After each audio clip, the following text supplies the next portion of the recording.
नहीं तो कोई नहीं है यहां, केवल भ्रम है। मानो प्रभु की बात को मान लो, निहाल हो जाओगे। वो इसीलिए बोल रहे हैं, इसीलिए बोल रहे हैं कि हम निहाल हो जाए, परमानंद में मगन हो जाए। प्रभु अर्जुन जी को कह रहे हैं, सुख दुखे समय कृत्वा लाभा लाभो जया जयो। ये कर्म भूमि है, हमारा यहां जन्म हुआ है। अपने शुभ और अशुभ दोनों कर्मों को मिटा करके वो परम लाभ जो किसी कर्म से नहीं होता वो हम करें। वो कौन सा कर्म है जो हमें परम लाभ देगा? तो कह रहे हैं, जय और पराजय में समान भाव रखना ही वो समता रूपी महान धर्म है जो तुम्हें बचा लेगा। बड़े से बड़ा शुभ कर्म भी फांसी ही है। चाहे सोने की जंजीर से फांसी लगाओ और चाहे रस्सी से फांसी लगाओ, मरोगे तो है ही। ऐसे शुभ कर्म भी फांसी ही है। लोक लोकांतर में भटकना होता है, विश्राम नहीं होता। और अशुभ कर्म तो है ही, कहना क्या है उसको। हर शरीरधारी से ये दो प्रकार की क्रियाएं होती ही हैं। कहीं ना कहीं शुभ कर्म होता है, कहीं ना कहीं अशुभ कर्म। कोई ऐसा नहीं है जो इन दोनों कर्मों से युक्त ना हो। बड़े बड़े ज्ञानी जनों के शरीर के द्वारा भी ये दो क्रियाएं हो जाती हैं, पर वो अपने को अलग कर चुके हैं। वो अपने स्वरूप में स्थित हैं, कर्ता भाव रहित हैं। इसलिए न शुभ उनका स्पर्श करता है, ना अशुभ स्पर्श करता है। वो जान के कोई क्रिया नहीं कर रहे, संकल्प करके क्रिया नहीं कर रहे, स्वाभाविक हो रही। अब उसमें कुछ भी ऐसी घटना घट जाती है तो उसके वो करता नहीं है। इसीलिए कहा गया कि जो आत्मज्ञानी महापुरुष है, अगर उसके द्वारा बड़े से बड़ा शुभ कर्म हो जाए तो कोई उसका पुण्य फल नहीं होता, और बड़े से बड़ा कोई पाप कर्म बन जाए तो उसका कोई अपराध नहीं होता, क्योंकि कर्ता भाव से रहित है।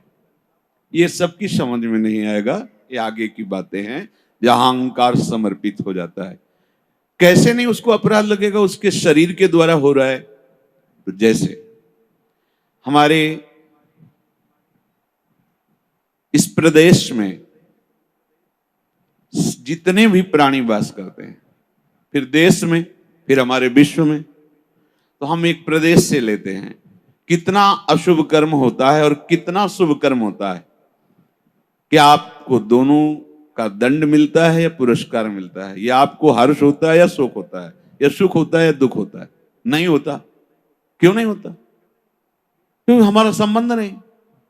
हो तो रहा है, शुभ अशुभ कर्म हो रहा है प्रदेश में, देश में, क्योंकि कोई भी शरीरधारी कर्म किए बिना रह नहीं सकता। और जो शास्त्र सम्मत कर्म करते हैं वो भगवत मार्ग के पथिक होते हैं। वो साधारण उनकी गणना नहीं आती शुभ अशुभ में, वो तो भगवत धर्म का पालन करने वाले होते हैं। वो तो महात्मा होते हैं, भक्त जन होते हैं, प्रेमी जन होते हैं। वो त्रिगुणातीत अवस्था की तरफ उनकी गति होती है। पर साधारण प्राणी प्रायः क्रिया किए बिना रह नहीं सकता। क्रिया होती है, और क्रिया जब अहम से होती है तो कहीं ना कहीं लाभ बुद्धि, सुख बुद्धि होती है। इसके कारण वो ये समझ नहीं पाता है कि धर्म है कि अधर्म है, और बढ़ता चला जाता है। कहीं खूब पापाचरण होते हैं, कभी कोई संयोग बन गया तो पुण्याचरण भी होते हैं। लेकिन आपको क्या फर्क पड़ता है? पूरे विश्व में दोनों प्रकार के कर्म हो रहे हैं, आपको क्या फर्क पड़ता है? कुछ नहीं। क्यों? क्योंकि उसका हमारा कोई संबंध ही नहीं है। समझ लीजिए।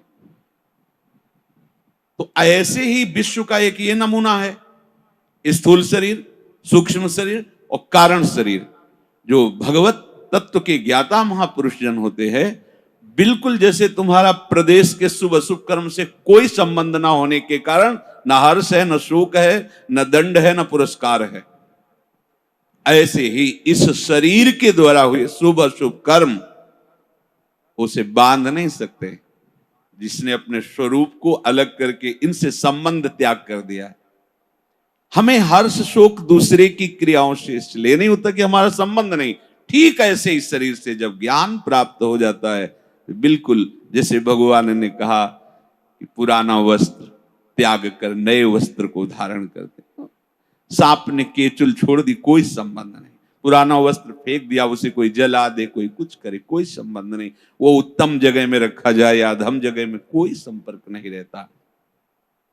ये देहाभिमान होने के कारण, देह भाव होने के कारण हमें अपने कर्मों का भोग भोगना पड़ता है। अब हमको जो भगवान उपदेश कर रहे हैं कि इस कर्म जाल से कैसे मुक्त होना है, क्योंकि अवश्य में भोक्तव्यम कृतम कर्म शुभाशुभम, भगवत वाणी, भोगना पड़ेगा निश्चित।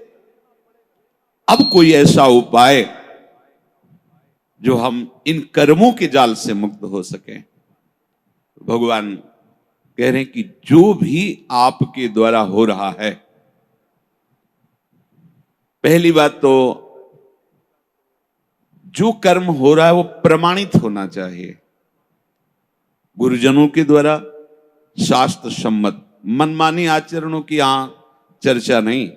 यहां जो है तस्मात् शास्त्रम प्रमाणम ते, आपका कोई भी कार्य बिना प्रमाण वाला नहीं होना चाहिए, मनमानी नहीं होना चाहिए। उसका प्रमाण किसी संत ने कहा है, आचार्य ने कहा है, गुरुदेव ने कहा है, भक्तों ने ऐसा कहा है, ऐसा हमारे बुजुर्गों ने कहा है, यह प्रमाणित होना चाहिए।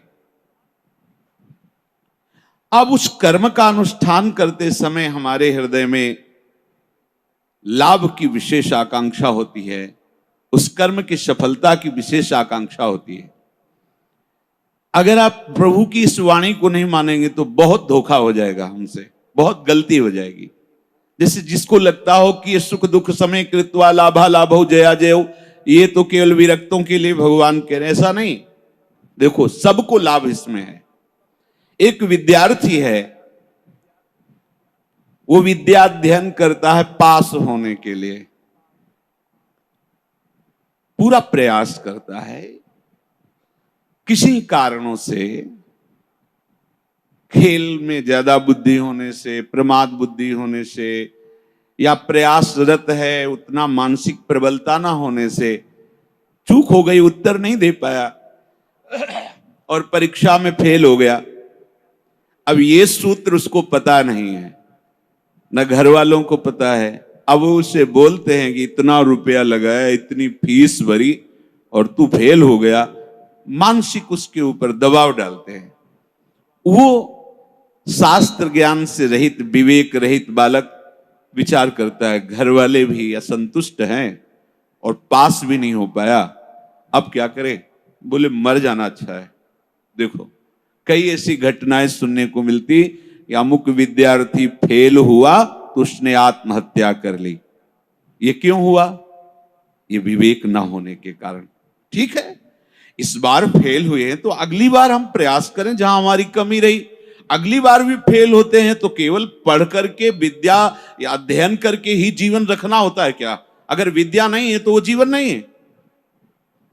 अरे भाई ऐसा नहीं है, जीवन नष्ट करने का अधिकार तुम्हारा नहीं। किसी कार्य में असफलता होने पर अगर हम अपने जीवन को नष्ट कर देते थे तो बहुत बड़ा अपराध बन गया, बहुत बड़ी दुर्गति का कारण बन गया। हमें जो अवसर मिला था उन्नति का, हम अवनति में बदल दिया, बहुत बड़ी हमारी पराजय हो गई।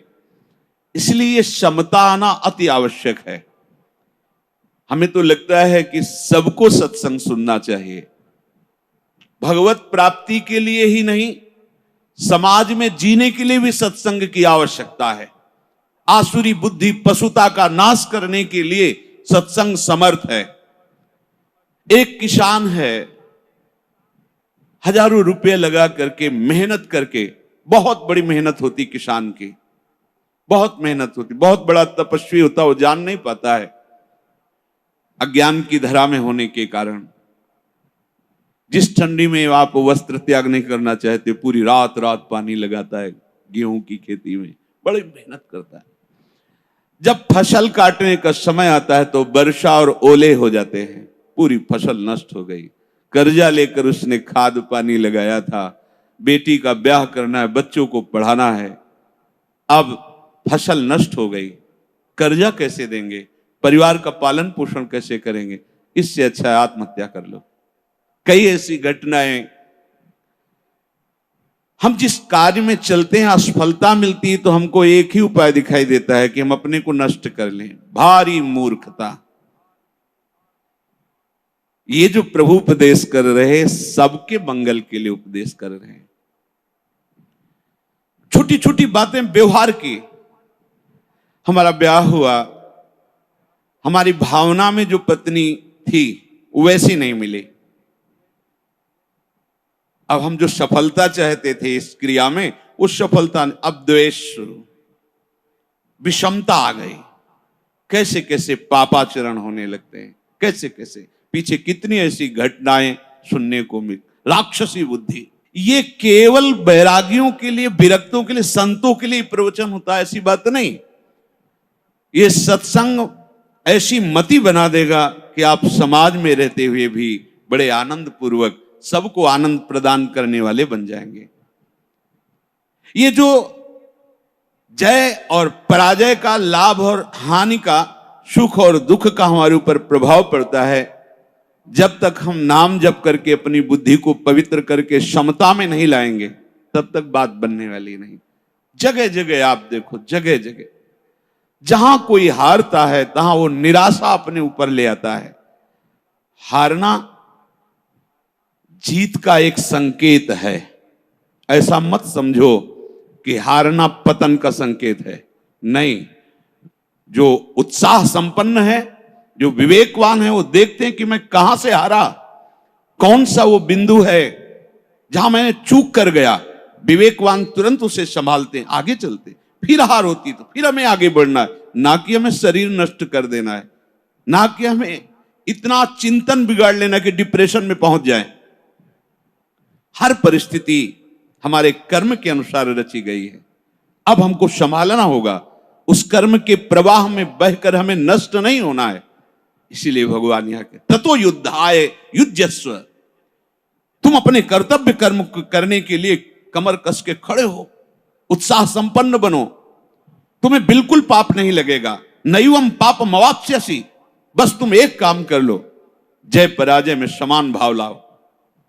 जो आपने माना हुआ लाभ है, अगर हमारा पूर्ण नहीं हो रहा है तो हमें निराश नहीं होना।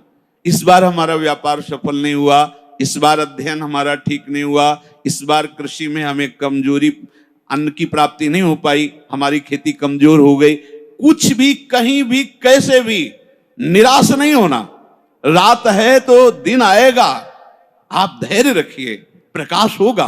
अंधकार में उबिए नहीं और प्रकाश में फूलिए नहीं। अभिमान मत कीजिए, अंधकार आने वाला है। इसलिए सम, भगवान कह रहे समय कृत्वा, ये बहुत बड़ी विद्या है। अगर कोई कहे निकुंज में जाने के लिए इसकी क्या आवश्यकता है, तो कृपा प्रकरण में पढ़कर देखिए, तीसरे दोहे में, शत्रु मित्र समझानी सम, मान मान अपमान सम, दुख सुख लाभ न हानि। यह जो कृपा, वही प्रभु कह रहे, सुख दुखे समय कृत्वा लाभा लाभ हो जया जय हो। इसको धारण कीजिए। छोटी छोटी सी अनुकूलता में बाधा पड़ने पर हम दुखी हो जाते हैं, हम विक्षिप्त होने लगते हैं, हम बहुत बड़े लाभ का त्याग कर देते। छोटी सी मनोअनुकूल वृत्ति के विरोध होने पर, जबकि वो महामंगल विधान है, आपको समझ में नहीं आ रहा, आप इतने असंतुष्ट हो जाते हैं, इतने हार जाते हैं, इतने निराश हो जाते हैं कि परम लाभ का मार्ग ही छोड़ दिया। और ये जरूरी है, जरूरी है। जैसे ये उपदेश जब होते हैं तो प्रश्न भी होते हैं कि कब तक सहें, कब तक सहें? जब तक भगवत प्राप्ति नहीं हो जाती, जब तक भगवत साक्षात्कार नहीं हो जाता, तब तक आप सहो। सहत सहत बाढ़े भगति। इसका परिणाम क्या होगा? हम तो बड़ा दुख सह रहे हैं, अपमान सह रहे हैं, विषमता सह रहे हैं, इसका परिणाम क्या होगा? तो भगवान कह रहे बिल्कुल निश्चिंत रहो, महाभय से तुम्हारी रक्षा निश्चित यही कर लेगा। समता, किसी के आशीर्वाद की जरूरत नहीं है। ऐसा ते विहिता सांख्ये बुद्धिर्योगे त्विमां शृणु बुद्ध्या युक्तो यया पार्थ कर्म बंधम प्रहास्यसि संतुष्टायेन केनवा। ये कला सीखनी पड़ेगी, ये कला स्वीकृति करनी पड़ेगी, नहीं आप आगे परमार्थ में नहीं बढ़ पाएंगे। हर तरह से अपने को प्रसन्न रखने की चेष्टा रखो, विवेक के द्वारा, किसी वस्तु व्यक्ति स्थान के द्वारा प्रसन्न करने की नहीं, आंतरिक विवेक के द्वारा, बाह्य कोई साधन नहीं। इसके लिए कैसी भी परिस्थिति हो, यदि आपने प्रभु को स्वीकार किया है तो आप प्रसन्न रह सकते हो, क्योंकि हमारे प्रभु विद्या के समुद्र हैं, ज्ञान के समुद्र हैं, प्रेम के समुद्र हैं, ईश्वर के। क्या चाहिए? बिना पढ़े समस्त विद्या प्रकाशित हो जाती है। ब्रह्मा जी किस स्कूल में गए थे? चारों वेद स्वतः स्फुरित हो रहे। किसके संकल्प से? भगवान के संकल्प से। समस्त सृष्टि की जितनी भी कलाएं हैं सब ब्रह्मा जी से तो प्रकट हुई हैं। कहां सीखा ब्रह्मा जी ने? प्रभु के संकल्प से। वही तुम्हारे भी हृदय में संकल्प जागृत हो जाएगा। मूकम करोति वाचालम पंगुम लंघयते गिरिम यत् कृपा तमहम वंदे परमानंद माधवम। आज मेरे पास अमुक अव्यवस्था है, कल ऐसा हो सकता है कि तुम भारी से भारी सृष्टि की व्यवस्था करने वाले बन जाओ, क्योंकि तुम्हारा स्वामी अनंत ईश्वर संपन्न है। इस बात को लेकर के वो इस समता को धारण कर सकता है। अगर इतने बड़े प्रभु का सहारा नहीं है फिर सहेगा किससे? ये सहने की सामर्थ्य सिर्फ हरि के चरणारविंद के आश्रय से आती है, भरोसे से आती है। ठीक है, आज हमारा मन ठीक नहीं है, लेकिन जिस दिन मन चोर देखेंगे ना उस दिन निहाल हो जाएंगे। ठीक है, आज हमारी ऐसी परिस्थिति, जिस दिन वो देखेंगे ना हम निहाल हो जाएंगे। देखो ना, कई कई दिन केवल तुलसी दल का भोग लगता है, लेकिन ना अन्य आश्रय है, ना अन्य भरोसा है श्री सुदामा जी को, है केवल कृष्ण प्यारे का। और वो भी कुछ लेने के लिए भरोसा नहीं, केवल विशुद्ध प्यार है। तो जैसी द्वारिकापुरी वैसी सुदामापुरी खड़ी कर दी। संतोष अगर किसी को हो सकता है तो प्रभु को लेकर के होगा। ध्यान रखना, अगर प्रभु का आशा भरोसा नहीं तो आप नहीं। क्या आप पास होते चले गए और भगवत भरोसा नहीं है? माना कोई बहुत बढ़िया नौकरी मिल गई और आपके आचरण भ्रष्ट हैं, तो क्या आप शांत हो जाएंगे? क्या आपका हृदय शीतल रहेगा? क्या आपका मन प्रसन्न रहेगा? नहीं। नाना प्रकार की भोग सामग्रियां और सम्राट पद, दुनिया का ऐश्वर्य मिल जाए पर हरि चरणों से संबंध नहीं है तो विश्राम नहीं मिल सकता। तब लगी कुशल न जीव कहूं, सपने हूं मन विश्राम। जब लगी भजत न राम को, शोक धाम तज काम। इसलिए ये सूत्र हृदय में धारण ही करो कि तुम्हें सहना है। सहनशील ही समता को धारण कर सकता है। कभी अपमान की परिस्थिति हो सकती, कभी मान की परिस्थिति हो, कभी सुख की, कभी दुख की, कभी लाभ की, कभी हानि की।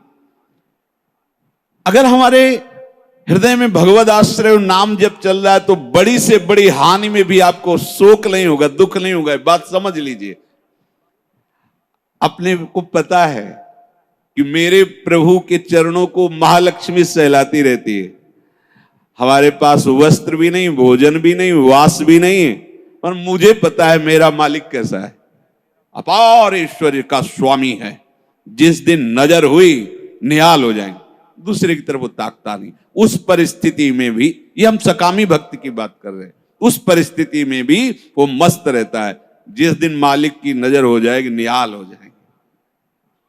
अगर प्रभु का भरोसा नहीं है तो ये कोई भी बात धारण नहीं होगी, क्योंकि संसार के प्रवाह में तुम बहते चले जाओगे। टिकने के लिए तो कुछ होना चाहिए ना। तो ये गोरे चरणारविंद ऐसे हैं हमारे आराध्य देव की, कि इनका भरोसा लोगे तो निहाल हो जाओगे। निश्चित हर कदम आपका विश्वास प्रबल होता चला जाएगा। कैसे तुम्हें बताएं, लोगों को लगता है कि जितनी सांसारिक चेष्टाएं हैं, अगर ऐसा नहीं होगा तो ऐसा नहीं हो सकता। आप सच्ची समझो, केवल उनकी मुस्कुराहट से अनंत ब्रह्मांडों को रचने वाली माया प्रकट हुई, किसी दूसरे का सहयोग नहीं है। सच्ची वालों, वो क्या नहीं कर सकते। गरुड़ जी महाराज बड़े बड़े हजार हजार फण वाले सर्पों को ऐसे चीर के खा जाते हैं, और उनकी नजर हो जाए तो सांप का बच्चा गरुड़ को लील जाएगा, सांप का बच्चा गरुड़ को लील जाएगा। उनकी नजर हो जाए, अपार सामर्थ्यशाली मेरे हरि। अगर इनका भरोसा ले तो फिर आप ये धारण नहीं कर पाओगे। कौन सा ज्ञान ऐसा है जो हरि चरणों का आश्रय लेने वाले के हृदय में स्फुरित ना हो जाता हो।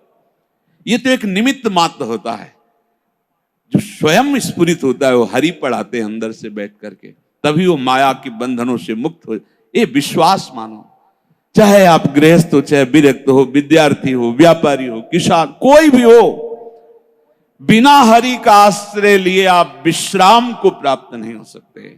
आप सुख चैन के लिए जीवन व्यतीत कर देते, लेकिन कहीं सुख चैन नहीं मिलता। आप हरि आश्रित हो जाओ, क्या चाहिए, निहाल हो जाओगे, निहाल हो जाओगे। जैसे कहते अब कृत्य कृत्य भयो, निहाल हो जाओगे। आज तक कोई ऐसा उदाहरण नहीं हुआ कि प्रभु का आश्रय लिया हो और वो ये विचार करके कहे कि धोखा हो गया, हमारा जीवन व्यर्थ चला गया। ऐसा नहीं, आज तक नहीं।